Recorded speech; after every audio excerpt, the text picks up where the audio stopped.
So the state of Florida has just passed a bill in the Senate allowing for the use of ADUs on single-family residences throughout the state of Florida. Now it has to pass through the House this summer, but once it does that, then it becomes law at the end of this year. Now this is done in an effort to ease some of the affordability issues the state is having and to create affordable housing units for people that are looking for affordable options for housing.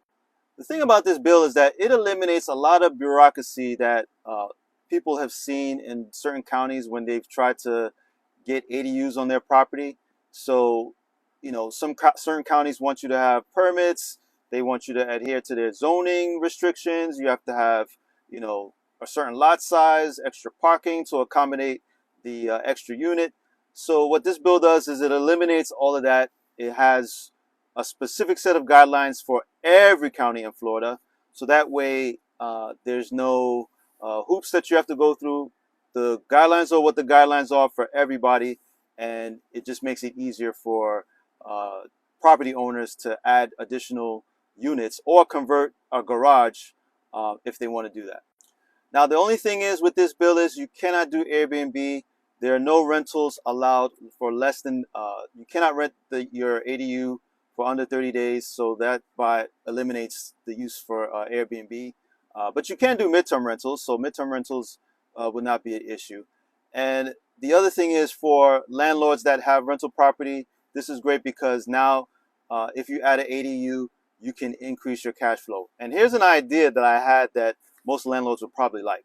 As a landlord, if you have a single family property with a nice lot size where you can add an ADU, you can take a HELOC out on the main property or even do a cash out refinance.